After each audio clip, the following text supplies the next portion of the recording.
Alyssa Lacey. My name is Alyssa Lacey, and I am a Transition and Employment Specialist with the Division of Developmental Disabilities, also known as DDD. I'm very excited to discuss the transition process from high school into the adult service system. We will be reviewing the necessary steps to complete the eligibility requirements and the intake process with DDD. If you have any questions throughout the presentation, please feel free to write them in the chat box and we can address them and any other questions at the end.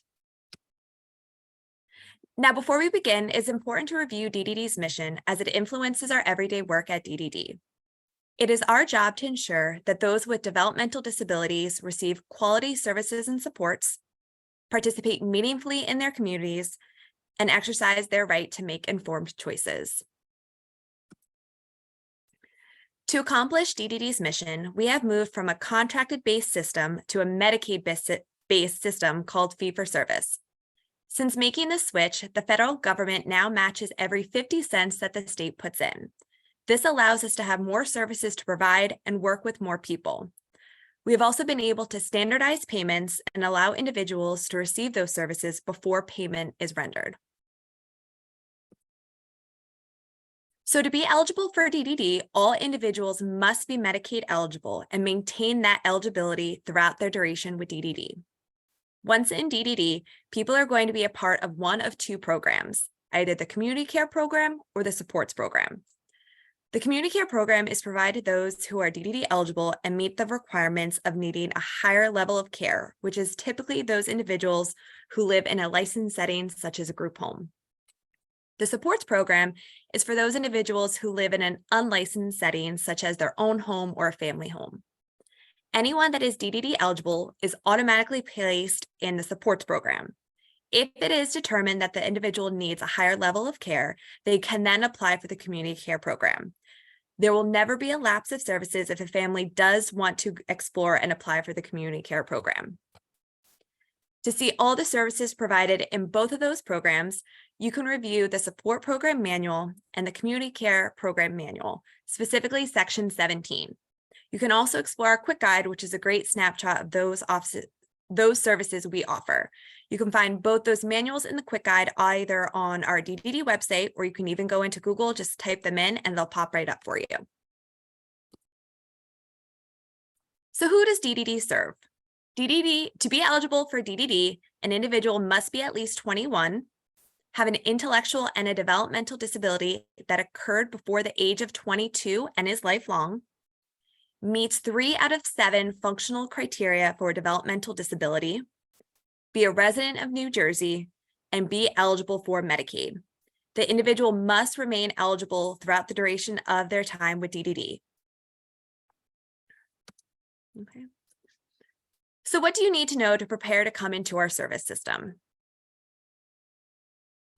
The first thing we advise is to reflect, learn, and explore. This is the time to learn about the individual you support's goals and wants out of life, and if you are the one seeking services for yourself, how you see your life in adulthood. We like to use the acronym RECIPES, which breaks down 7 areas that can help you move toward a meaningful life. There's responsibilities. These can be chores that someone may have around the house, such as laundry, cooking, and cleaning, that are needed to become more independent. Education, what future education might be needed to move toward their vision. Is it college, a trade school, a certificate program? Because every education looks different for everyone. Community life. Are they happy with what they do in the community, or would they like to do something else, something more, or even something less? An individual's health and well-being. This may be locating new medical professionals as they move from having that pediatrician to an adult doctor. Place to live. Where and with who do they want to live with in the future, or do they want to live alone? And social life. Are they making or maintaining relationships that are important to them as they move into adulthood? As we continue to discuss this, there are some great tools to help people really start to think about how they want their future to look. The Charting the Life course is a framework that supports people in having the right to pursue their aspirations. One great tool that Charting the Life course has is the Life Course Trajectory tool, which allows the individual to think about what they want and what they don't want. Because sometimes it's easier to discover what you want versus what you don't want. Or I'm sorry, it's easier to think of what you don't want versus what you do want and how to envision that future. Another great tool through Charting the Life course is the Integrated Support Star, which allows you to lay out all the supports the individual already has and may benefit from in the future. Some supports are centered around relationships, technology, or personal strengths and assets. With technology, what knowledge of technology does the individual already have, and what could possibly benefit them in the future? What apps could help you keep track of your goals? What relationships does the individual have and value that they want to continue having that contact with moving into adulthood? There are also supports that are based on eligibility criteria or supports anyone the community can access. Some supports can include DDD, DVRS, which is the Division of Vocational Rehabilitation Services, and Special Olympics. Also, what community connections does the individual have? Do they have a close connection with a barber or a dentist they want to continue having as they go into that adulthood? So what services are available to those involved with DDD? This is a list of all the services that are provided by DDD that individuals may choose to access depending on their wants and needs. You will notice that some services have an SP for support program or CCP for a community care program next to the service. This means that service is only available to those in that specific program. Otherwise, all services listed are available to individuals in both programs. As mentioned earlier, a breakdown of all those services can be found in our supports manual, in our community care program manual, or in our quick guide. Again, both those manuals and quick guide can be found on our website, or you can go into Google and just search them that way. So now let's break down the steps to actually accessing DDD services. So although individuals have to be 21 to begin services through DDD, you can begin the process when they turn 18. When you start the process at 18, you will still have the supports of the school system and perform care if involved with them. And then when the individual turns 21, everything is ready for them to access DDD services. It is important to note that if a student graduates before 21, services received from the school system will end and there will be a gap of services until he or she turns 21. So we encourage everyone to continue with school if that is something that is beneficial for them. So when we're talking about preparing and getting ready, it's that time from 16 to 21 to take the time and learn about the individual's skills and strengths, their hopes and dreams, and their goals. By starting to have these conversations early on, you are giving that child the chance to grow and think about their future and their future goals. One of the sites I want to highlight is Planning for Adult Life. This program is funded through DDD and ran by the ARC of New Jersey and provides a lot of information on the transition process. Everything from supportive decision-making to guardianship. Once a month, Planning for Adult Life holds webinar Wednesdays where they discuss a topic in the transition process. All those webinars are archived and can be found on their website, so you can access them at any time. So if there's only one thing that you take away from today's presentation, it is the timeline. This timeline has been developed over the past few years and simplifies the steps of the eligibility process. I recommend printing this out and posting it on your fridge or somewhere as a reminder and a guideline for you. You can also find a list of DDD offices throughout the state. If you have any questions about the eligibility process, you can contact the intake units at the office closest to your residence. Here you will see the 4 steps that are needed to start receiving services from DDD. The first 3 steps are what determine DDD eligibility. Step 1, applying for Medicaid. Step 2, completing the DDD application. And then step 3, completing the New Jersey Comprehensive Assessment Tool, also known as the NJCAPS. Once the first 3 steps are completed and you are approved for eligibility, you will complete step 4, which is completing the Support Coordination Agency Selection Form. Now let's take a more in-depth breakdown of each of these steps. So again, step 1, applying for Medicaid. We encourage families to apply for Medicaid at age 18. When your child turns 18, he or she is now considered a household of 1 despite them still living with you. This potentially could be the longest part of the eligibility process, so it's important to start this early on. It is also important to know that SSI is just one of the Medicaid programs that are offered. If SSI is not appropriate, or if the child does not qualify for SSI, there are other programs such as NJ Workability, NJ Care, or either the Sports Program Medicaid or the Community Care Program Medicaid. I do want to highlight NJ Workability for a minute, as this is a great program that allows individuals to be employed, make up to almost $74,000 annually at this time. That number always changes, and then still qualify for Medicaid. There are no limit on assets, and if the individual loses their job throughout no fault of their own, Workability will continue covering Medicaid for the next year. So what happens if you started the process and you're having some struggles? Or what happens if your child is denied for Medicaid? You can fill out the Medicaid eligibility troubleshooting form and email it to the above Medicaid eligibility help desk. We do ask that you've already applied for Medicaid before reaching out to that program or to that help desk. So now moving on to step 2, the DDD's application for eligibility. This step does 2 things: determine whether the individual has applied and is eligible for Medicaid, and to determine whether the individual meets the functional criteria of having a developmental disability. This is based off the supporting documents that you will be providing and then completing the NJCATS, which is step 3. Now, there are 2 different applications for DDD, the full application and the short one. If the child is known to perform care and has completed the determination of eligibility for developmental disability services through perform care, you can complete the short version. Otherwise, you will need to complete the full version. If you're unsure of which one you should be filling out, you can reach out to your local community service office and ask for the intake unit. They will be able to help you determine which application to submit. Both applications are available on our website. I do recommend looking at the application ahead of time so you can begin to gather those supporting documents that you'll need.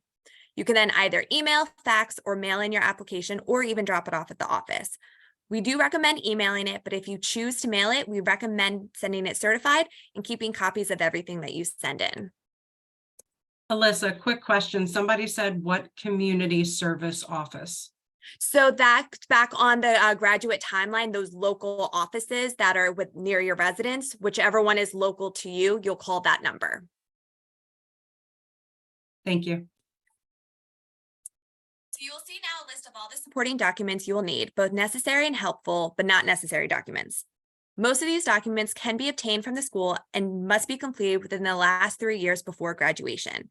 I recommend always keeping copies of these documents, as you may need them when or if applying for other agency services. Something that is important to have when going through the application process is for your child to have a non-driver identification card for a person with disability if your child does not have a driver's license. You can obtain this ID starting at the age of 14 and is useful for applying for other state agency services, proving residence, and applying for jobs. It is not necessary for an individual to have this when applying for DDD, but we do recommend it. Now, step 3 is completing the New Jersey Comprehensive Assessment Tool, again, are known as NJCATS. This is a mandatory assessment that is completed at intake with a trained facilitator and helps determine a tier for the person, which then determines the person's budget. The assessment evaluates 3 main areas: self-care, behavioral, and medical. NJCATS must be completed within 2 years of the individual turning 21, so we do encourage completing this about age 19. If you do complete at 18, you will then have to recomplete that CAT assessment before turning 21. There is a sample NJCAT on our website, so you can look and see what kind of questions they will be asked. We encourage to involve anyone who knows the individual best and to also complete the assessment with the mindset of the individual being completely alone for the week. Would they be able to complete that task with no verbal prompting and without you being there? So as just mentioned, the NJCAT gives you a tier which then determines the budget. You'll either be given a tier A, which provides the lowest budget as the individual does not have a lot of needs, all the way to a tier E, which is a higher budget due to having a higher level of need. There's also the ability to have an acuity factor. This acuity factor identifies that this person may have additional medical and/or behavioral needs and may need additional support. In both the supports program manual and the community care program manual, you will see a list of all the budget amounts for each of the different tiers. So once all 3 steps are completed, you will then receive a letter of eligibility from our intake unit. If deemed eligible, you will fill out the support coordination agency selection form. That form will be completed approximately 2 months before the individual turns 21 and enters into the service system.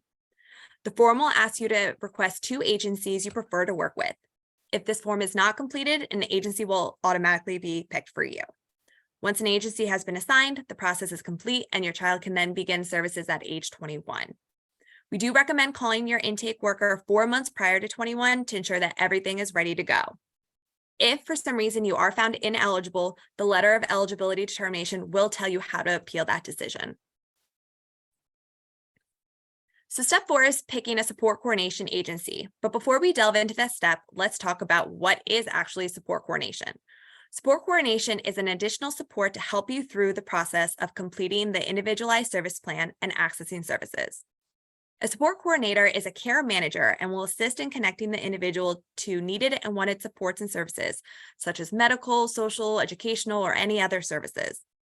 It is important to mention that support coordination is not paid through the individual's budget and is something that is already included. Currently, there are over 150 support coordination agencies throughout New Jersey. If you go to the address you see on the slide, you will be taken to the provider search database, where you can narrow down support coordination agencies as well as other service providers local to you. If you need additional assistance in picking out a support coordination agency, you can utilize the How to Pick a Support Coordination Agency guide, which was developed by the Bog Center. This guide highlights different questions to ask the agency to ensure that you're picking the best fit. Once you determine which agency, or you have it narrowed down to a few different options, you will then fill out the support coordination agency selection form provided to you by your DDD intake worker. If that agency has availability, you will then be assigned. You can also have the agency auto-selected if you do not have a preference. If you do not choose a support coordination agency, again, one will just automatically be assigned to you. If down the road you would like to change the agency, you can do so after about 30 days of working with that previous agency. So how do you work with your support coordinator? One thing that the support coordinator does is to help develop who will be on that service planning team. This team is developed by the individual and/or their guardian if they have one, and the team can include family members, providers that are already involved with or will be involved with the individual, and anyone that knows the individual best. During the process, we talk a lot about person-centered planning, which focuses on the individual's hopes and desires for the future. That conversation and the NJCAPS helps shape the individual's individualized service plan, which identifies outcomes, service needs, and providers. The support coordinator and the individual will have ongoing monthly contact to ensure that the individual is happy with the supports and services currently in place. Alyssa, before you continue, there's something in the chat here.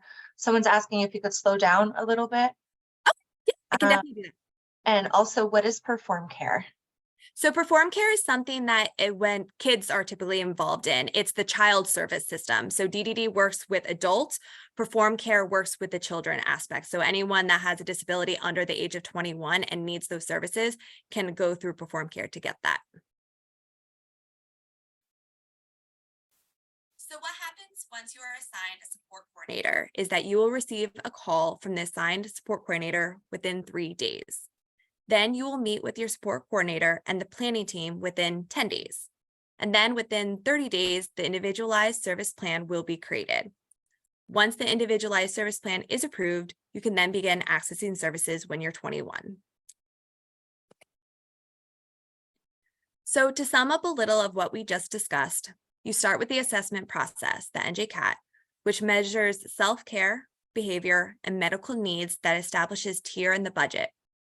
The NJCAT, coupled with the person-centered planning tool, allows the team to truly understand how best to support the individual. The PCPT, which is the person-centered planning tool, allows the individual and team to explore the hopes, dreams, and goals of the individual. These two tools help develop the individualized service plan, which identifies outcomes, services, providers, and allows the individual to utilize that budget. On the slide, you will see a condensed version of the graduate timeline, which we talked about earlier. Fall prior to the graduation, if you have not done so already, ensure the individual is DDD eligible, has maintained his or her Medicaid, and has completed NJCAT if initially completed 2 or more years prior to the service beginning at age 21. February/March, you will submit the support coordination agency selection form, and then in April, DDD will begin assigning those support coordination agencies. Between April and June, you will begin the planning process with the assigned support coordinator. The ISP will be approved, and the individual will then be able to access those services upon graduation if they are 21. So what happens after the plan is in place? The support coordinator will keep in touch monthly with the individual and the guardian, if there is one, to see how things are going. If you want to change providers or services, you can express this to the support coordinator at this time. The following topics are things that can be discussed when the support coordinator reaches out. The monthly contacts will be phone calls, but in addition, the support coordinator will conduct quarterly visits face-to-face and also an annual visit at the home. So something that is commonly asked is there housing support? The answer is yes, there is a housing support for all those in our service system. There is a supportive housing connection voucher that is available. Anyone interested in accessing a housing subsidy can do so as long as they maintain Medicaid, have a current NJCAT, and are utilizing one of the other DDD funded services. They will then contribute 30% of their income towards the rent, and then the voucher will cover the rest of that rent cost. If you have any other questions or want to learn more about the housing subsidy program, you can explore the FAQ and information provided on the DDD website. You can also reach out to DDD Housing Subsidy email provided above. Another great tool to explore is the webinar found on our website that explains the process from start to finish. So how to participate more? Here you will find a list of other presentations my unit offers that we can present at the request of the school. We also have Transition Thursday, which is held on the third Thursday of each month, where we discuss various topics. And then some more helpful resources. Our website is a one-stop shop for everything. You can download the eligibility application, obtain more information about Medicaid eligibility and support coordination agencies, find a sample of the NJCAT in both English and Spanish, a link to the Bog Center through Rutgers, which provides resources for families, and a lot more on that website. It is very friendly. It was just recently reamped, so it's very clickable. And then, as mentioned earlier, you will want to reach out to the community service office that is nearest to your place of residence. That's going back to the graduate timeline, that box of all those offices listed there. You can speak to an intake worker that will be able to support you through the process of applying for eligibility. If you have any general questions, you can reach out to our 1-800 number or email at the general help desk listed on the slide. A couple questions in the chat box. Can I shoot them your way? Yep, sure, go right ahead. If approved for DDD when just turned 20 years old, who can we talk to get answers to questions, since the support coordinator is not assigned until just prior to turning 21 years of age? So if you have DDD specific questions, you will be assigned an intake caseworker, so you can ask those questions to them. There are some cases and some scenarios where the support coordination agency might be assigned earlier, so you can go to them, but your best bet is going to be that intake worker that's assigned to you. If approved for DDD with a tier C, do we still need to apply for CCP? No, you do not need to apply for CCP at all. That is something that if you feel that you need that higher level of care, such as a licensed setting, you can go and explore that, but just it doesn't determine, the tier does not determine if you have to apply for CCP. There was a question. That makes sense. There was a question in the chat and then someone else answered it, but it was, is DDD available at age 18 or 21? And someone responded and said 21 plus. So it is 21 plus. There is a little bit of a switch that we're trying to start servicing kids under 21 between that 18 and 21 gap, but it's a very case by case basis. So if you apply 18 and you can explain the situation to the intake worker, there is a possibility to start earlier, but at this time it's mainly 21 and over. Is there support that parents and guardians can receive to complete DDD application process? A parent received a returned DDD application packet. Who can they contact? So they can contact that local office. Once they call that number that's listed on those website, they can ask for the intake unit and an intake worker can contact them. I'm surprised actually that the worker did not call them if they got it returned, but definitely reach out to the office. I believe it's option 3 to talk to an intake worker, and they can kind of explain that process to them. How long does the application process take once the application is submitted? That's a very difficult question to answer. We have been having a high influx of applications come in, so it is taking a little bit of time. It's hard to give an answer. It can take anywhere for a couple weeks to on the long side of a couple months. But once the application is submitted, they should be receiving notification from someone confirming that they do have an application. And then once it is assigned to an intake worker, they will be contacted again. Once it is assigned to an intake worker and they start that process of reviewing all the documents and doing the NJ CATs, it should only take a matter of weeks, but that's if Medicaid's involved. So it's hard to give a definite timeline. Understood. Intake caseworker says that we need to wait until getting a support coordinator. That they can't receive services until a support coordinator. Is there any further? Let me see if there's a follow-up. Okay. We'll circle back to that. Deb said, just to confirm that if you qualify for SSI, you will automatically be enrolled in Medicaid? Yes, SSI is automatically Medicaid, NJ Workability automatically Medicaid. Yep. So it's the same program. How long is the wait list typically for CCP?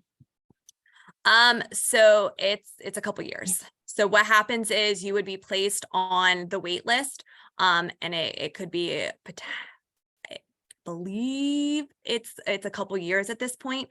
If you go to our website and you go under the CCP program, there is some more definite information of what the wait list is like. Okay, and I have a follow-up to clarify. Tier C does not automatically put you into the CCP. If not, when does the application get done?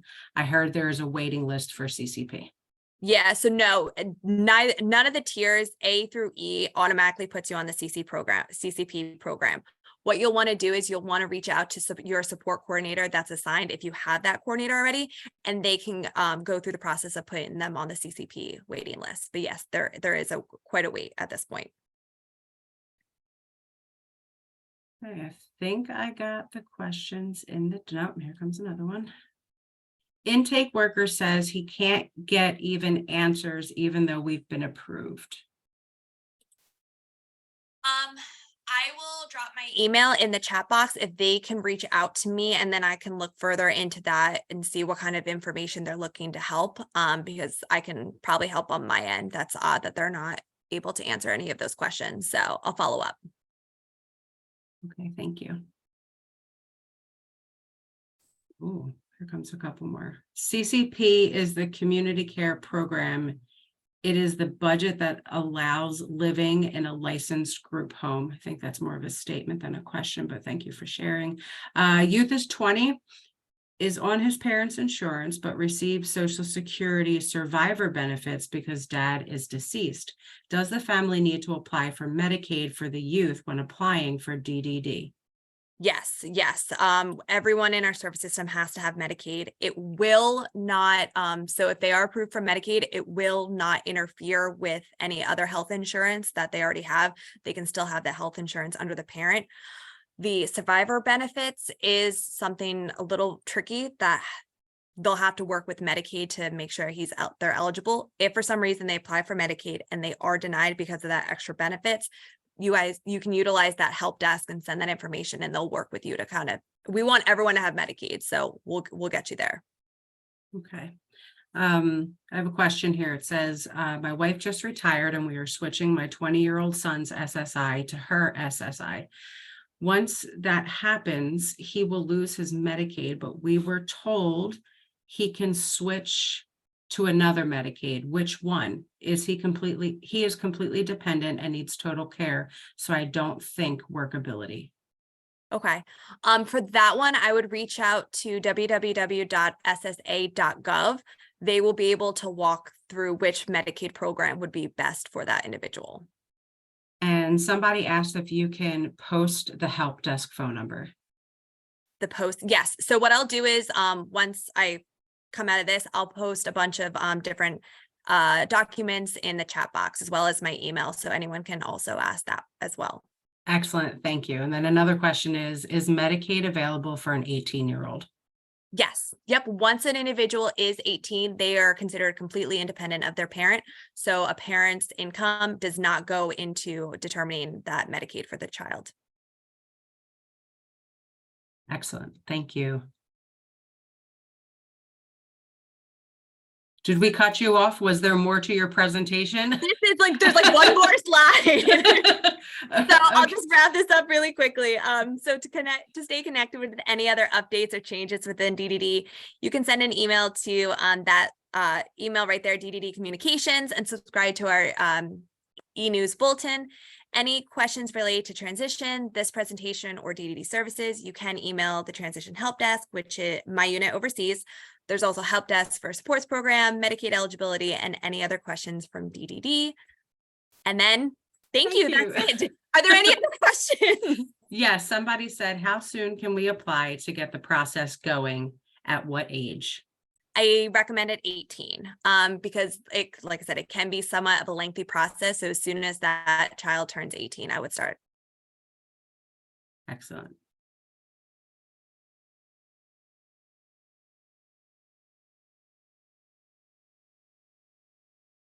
A lot of thank yous are coming into the chat box. Really appreciate it. Awesome. So I'm going to, while we're waiting for any other questions, I'm going to drop a few files for people if they would like to download. I have shared your slide deck, just so you know. The slide deck. Okay. Yeah. I'm going to share the graduate timeline so that way people can access that. I'm going to, what is DDD? I'll share our family quick guide. And then what was that number again that they were looking for? Hold on, let me scroll up.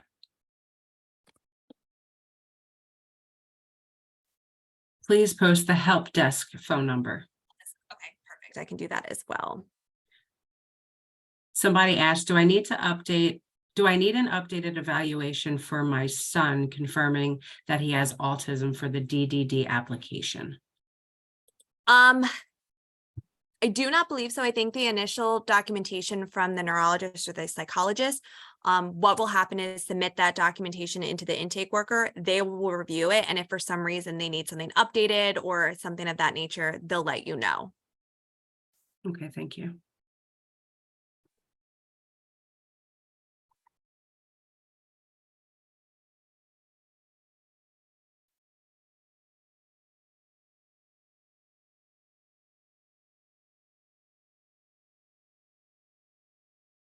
Alyssa, there's a question here in the chat. If my child already has Medicaid with the state, do they have to reapply when they become an adult? So my experience, what's been happening is if the child already has Medicaid, when they turn 18, they will reach out, like Medicaid will reach out and ask if they want to switch it over to the adult program. If they don't, I recommend reaching out again to make sure that it's switched over because it is two different programs. I don't think you have to completely reapply, but it does have to be switched. You guys have great questions coming. Yeah, this is awesome.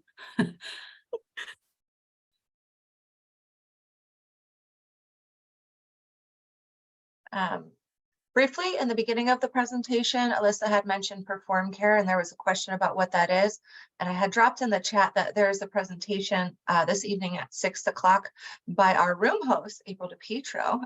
Actually, she's doing that along with Audrey, who is the executive director of Camden County's Family Support Organization. So you'll hear the counterpart for case management for youth and family volunteer services of case management through that workshop at 6 o'clock if you all would like to join us.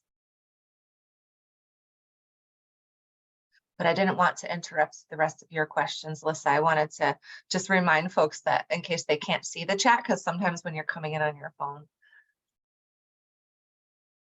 If it's okay with you all, I'm actually going to stop recording because we had some personal questions come up too. So I'm going to do that in case you all want to ask some more specifics. And then so I dropped a couple different things. The help desk number that was asked, I did drop a link for a survey.